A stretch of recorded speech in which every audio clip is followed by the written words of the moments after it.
So that came out really well, I think. Back down to its plastic base. Petrol as a cleaner is amazing stuff, really. Again, it's going on this bike, so it can't look perfect. Back down to its used plastic is absolutely spot on. Of course, it goes down and covers the chain guard there. I found my staple gun. I've got that. And I can start covering the seat. I need to find a brush. I'm going to try and brush that on some Hammerite. We're looking good. Let me get the seat off, and then I'll see what size brush I've got and see if I can get that coated in a way that's not too rough looking. Put a bit of masking tape around the nut. Same on this side. Yeah, let's keep going. And then of course I need to dismantle the clocks at some point. Did I show you the new clocks face set? So lots of you, Daniel, very helpful. Daniel sent me a set of second-hand clocks, a link to a set of second-hand clocks. But I'd already found this set, and it looks kind of exactly what I need. I mean, look, it's identical in some ways. I think actually no, that's neutral. That's indicators. That on the right is different, but oh well. Everything else kind of slots in like normal. So, in fact, there are bulbs behind there, so I guess we just switch it across. So yeah, we should have a black set on there, front and back brand new, which I think will work really well. Once I've got it all off, of course. So, what next? Let me put that guard on because that's helpful. I'll get the seat off, I'll put that guard on, and I'll probably start taking apart the clocks because I have to get back down to the wiring I done because I need to unclip it.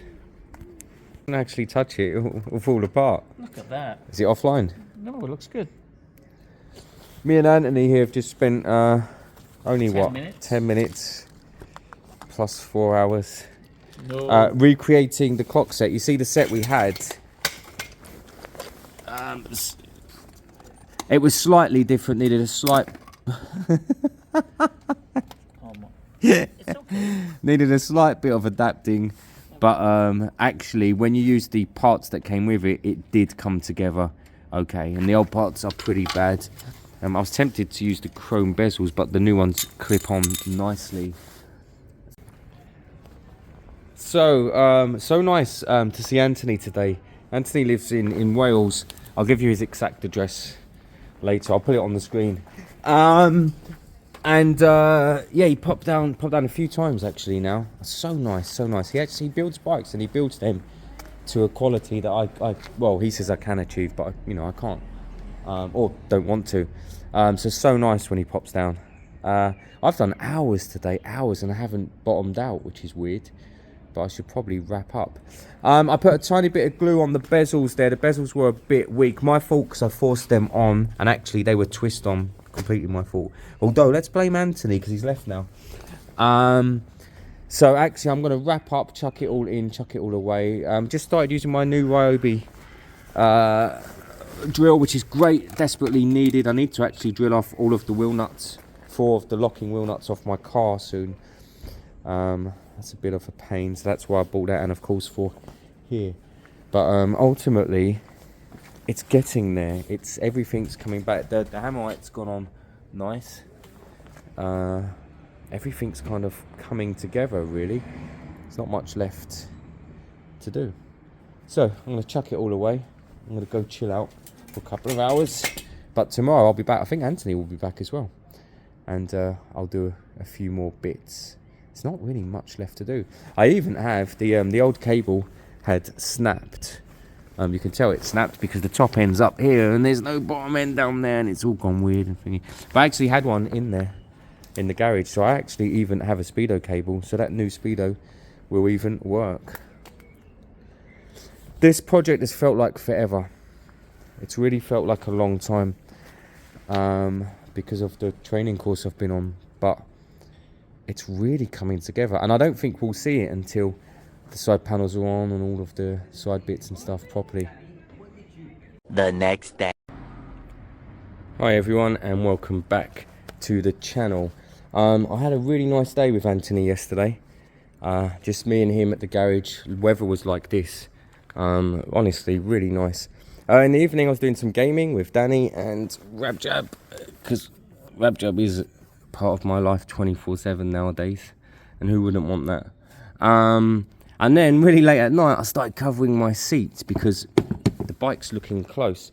That is just a stretchy fabric that I bought from a local fabric store, and this has glue on it, so it's not so good. But you just stretch it over. You use some glue on the edges, some spray adhesive, and then of course you use staples. My staple gun gave up the ghost last night, so I got this Rolson one. Wow, it's worked so well this morning, so I'm going to keep that nice and neat, and it's come out well. I don't know whether to show you the bottom or not. I'm going to look like right bodge job, but basically you glue the edges and you staple. Now I've put in way too many staples, but I want it to last long. And then this is what you're left with. You're left with a nice covered seat. Considering there are no covers out there, okay? They don't exist for the custom. And every second-hand seat was 80 quid with rips. That is not bad at all. And then, of course, the clocks. I mean, I looked at these this morning and I was shocked. I did this all on my own with no help from Anthony at all, remember? I mean, look. It looks brand new. And Anthony sat there and did nothing. He's back today. Such a good guy. I've got a plan today, a sneaky plan, right?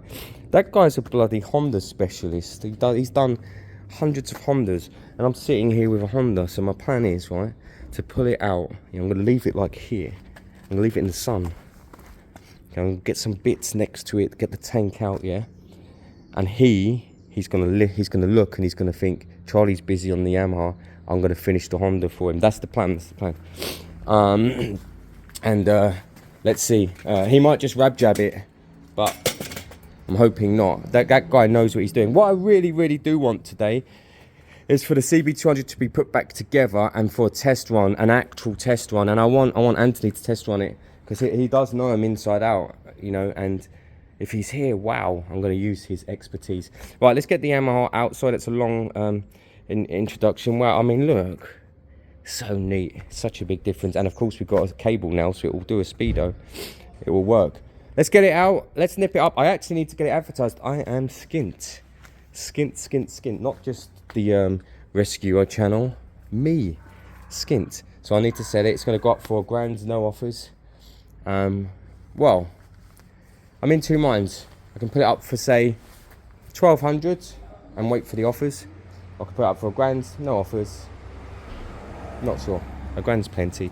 £1,000's about 500 profit all in, maybe a bit less, 450, and that's pretty good, eh?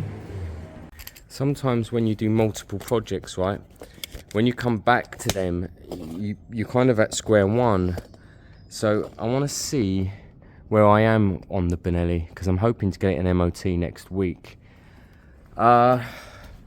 Let's see if it starts. I think we carb cleaned it, but I had slight concerns about fuel flow, fuel pump. So this is stone cold, okay? It hasn't been started in 2 weeks or 3 even. Let's see how it starts. And my hope, my fingers crossed, it just starts. Basically, once it's running, it continually sucks fuel through. There's no issue there. But when you're cranking it, it's a bit weak on the sucking. It may actually need a new pump, but it's a suction pump. From my experience, any aftermarket suction pumps you buy are junk. So ideally, I prefer this one to just work.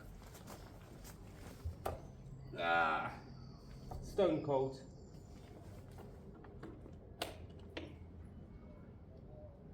Please just start.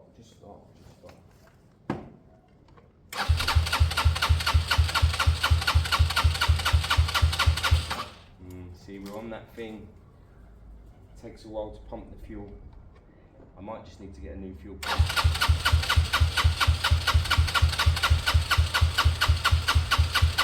It will eventually get there, but it's not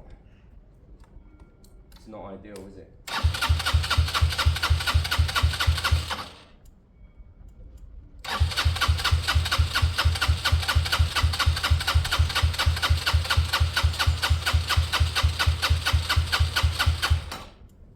The other problem there is it uses such a weird system where it doesn't carry straight to the carb, right? It carries to a little bottle. It looks exactly like a brake fluid bottle. It's in there, and that's the setup it has. So it has to get in there and it has to fill that up first, and then it comes down. It's a very weird system. So if the pump's a bit weak, which this obviously is, we end up in this position.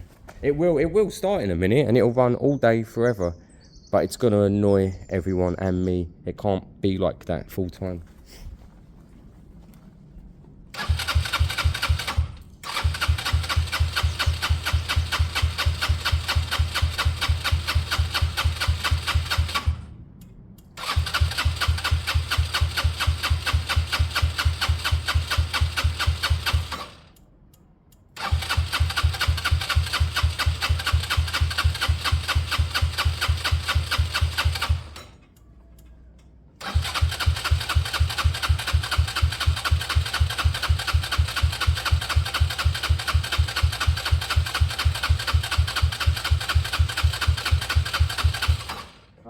Fuel, trickle up.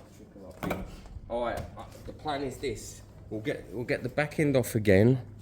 I mean, I'll show you the system. You've seen it already. I'll show you the system, but the ideal would be to go fuel pump straight into the carb. There's no reason why it wouldn't, so we can minimise the flow of fuel there and the angle and everything. But I think I've got a fuel pump in there somewhere. I'm gonna have a look. I think I've got a new one, and then we can test them, see which one's pumping stronger. Let me get out the parts for the CB to encourage someone to pick up a spanner. Look at this guy. What was that, 3, 4, 5 minutes? Yeah. That's crazy, Roger. Did you unclick? Did you? Oh yeah, nice. I was on the back. I have been here for a couple of weeks. I have an eco. I was busy. Someone asked if the forks were bent. If they're not bent, it's Actually, I had a test ride the with it. design. We need to test ride it.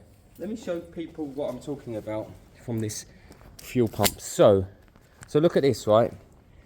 Down here, down there, is the actual pump there. It's behind here, okay? So that's a suction fuel pump. So you put suction on it and it squirts fuel up. It comes from the tank. The tank's down there, okay? Yeah. A bit like the Glera DNA in some ways. Ugh. But this one, instead of minimizing the angle and coming up here into the carb, it goes into here first. Now this, my guess is that this is empty because we haven't got enough fuel up. Yeah, look. So actually the bike has to do a lot of work. Let me crank it over and let's see if we get anything at all. What? How? Look. So my theory today, that's a bit annoying. My theory today is if I take away this pot and run straight into the carb, then we'll just be, look, that went straight into the carb.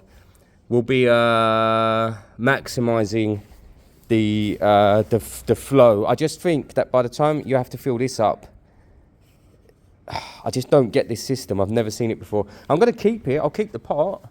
But yeah, but I want to go from the pump straight into the carb. What I'm going to do is I'm going to do a 10-second cranking over into a pot of some kind, and I'm going to see how we're flowing on this system, and then I'm going to do a 10 seconds without that one straight pipe, see if it's quicker. It probably will be quicker. You'll probably get a little bit more.